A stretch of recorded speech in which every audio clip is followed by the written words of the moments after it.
Cambios en la actualización de las rentas de contratos de arrendamiento para el año 2025. Se ha publicado recientemente una resolución en la que se dicta cómo se van a actualizar las rentas de los contratos de arrendamiento a partir de 2025. En concreto, la resolución de 18 de diciembre de 2024 de la Presidencia del Instituto Nacional de Estadística, por la que se define el índice de referencia para la actualización anual de los contratos de arrendamiento de vivienda. Es decir, se ha aprobado una nueva norma que lo que nos dice es cómo se van a actualizar los contratos de arrendamiento de vivienda. Y esta nueva norma trae sorpresas, porque generalmente esta actualización va a ser inferior al IPC. Es decir, va a suponer un perjuicio para los arrendadores de vivienda.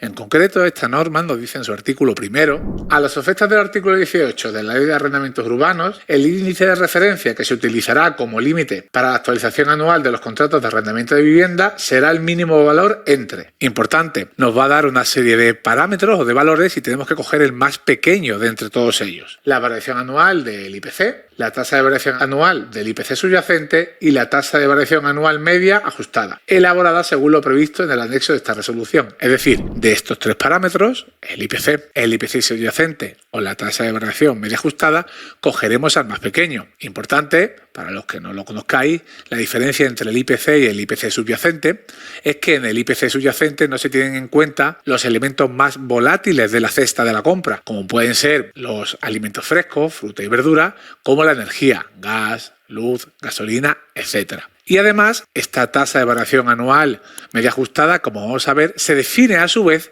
como el mínimo de dos valores. Por lo tanto, lo que nos está diciendo esta norma, que es para actualizar los contratos de alquiler, vamos a utilizar el valor mínimo entre cuatro valores. El primero, el IPC, el segundo, el IPC subyacente, y los otros dos los vamos a ver ahora cómo los define. Para definir la tasa de variación anual media ajustada, este tercer valor, que como decía se subdivide en dos, nos lo dice de la siguiente manera. La tasa de variación media ajustada del mes M del año T se configura como el mínimo entre dos valores. Por eso decía que realmente es el mínimo entre 4 y no entre 3. Primera opción, beta más alfa multiplicado por la tasa de variación del IPC en el mes M del año T menos beta.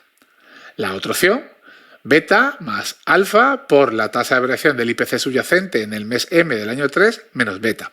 ¿Y qué son alfa y beta? Bueno, alfa es una medida o una forma de ponderar qué va a tener más peso, si el IPC o el IPC subyacente. De hecho, en la norma nos dice, alfa es un parámetro que, a propuesta conjunta de la Dirección General de Vivienda y Suelo del Ministerio de Vivienda y Agenda Urbana y de la Dirección General de Política Económica del Ministerio de Economía, Comercio y Empresa, tomará el valor de 0,5 en consideración a las circunstancias del mercado de alquiler de vivienda. Es decir, es una variable o es un elemento que va a ponderar que tiene más peso en función de directrices políticas. Quiere decir esto que los arrendadores van a estar un poquito más en manos del poder político, porque según cómo ponderen este valor, alfa, le darán más peso al IPC o al IPC subyacente. Es decir, si quieren que bajen los precios, solamente tienen que ponderar más al que esté más bajo. ¿Y qué es beta? Beta generalmente va a ser el 2%, pues es el objetivo de inflación que tenemos en la Unión Europea. De hecho, no lo define así. Beta es un parámetro que a propuesta conjunta, de nuevo, de la Dirección General de Vivienda y Suelo del Ministerio de Vivienda y Agenda Urbana y de la Dirección General de Política Económica del Ministerio de Economía, Comercio y Empresa, tomará como valor 2, que es el objetivo de tasa de inflación a medio plazo del Banco Central Europeo. Así guardará relación con la evolución esperada de los precios de consumo a medio plazo. De nuevo, dos variables políticas. Pero suponiendo que fuesen 0,5 y 2, ¿cómo va a evolucionar entonces el precio? Como hemos dicho, cogeremos el mínimo entre el IPC subyacente o uno de estas dos variables. Vemos la fórmula y nos dice que la fórmula sería beta, que es 2, más alfa, 0,5, por la tasa de variación del IPC, ya sea el general o subyacente, menos 2.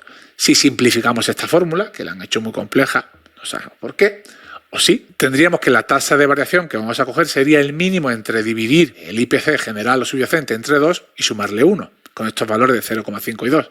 De tal manera que si viésemos algún ejemplo, por ejemplo, vamos a entrar en la página del Instituto Nacional de Estadística y vamos a ver cómo ha fluctuado el IPC y el IPC subyacente en los últimos meses. Si nos situásemos en septiembre de 2024, vemos que el IPC general es del 1,5 y el subyacente del 2,4. ¿Esto qué quiere decir? Que la tasa de actualización de los contratos de arrendamiento sería el 1,5.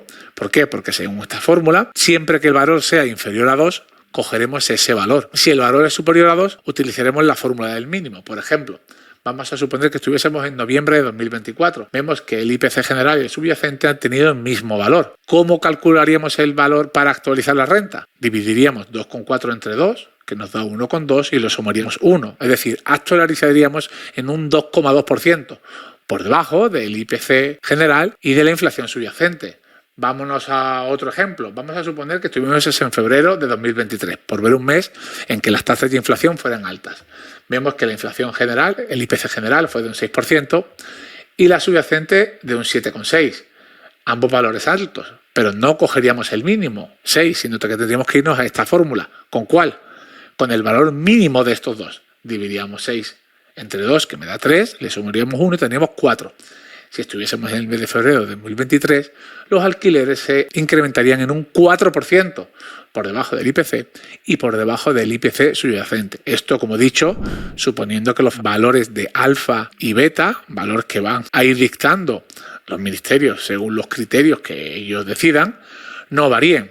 Por lo tanto, a partir de 2025, rebaja de los precios de alquiler, en la medida que como mucho subirán lo mismo que los precios reales. Es decir, si el IPC se mantiene en un 2% o por debajo, la renta de los alquileres se actualizará a precios reales, es decir, mantendrá el mismo valor. Pero en el momento que el IPC sea superior al 2%, no mantendrá el mismo valor en términos reales y por tanto se depreciarán las rentas. Y eso es lo que nos espera para 2025.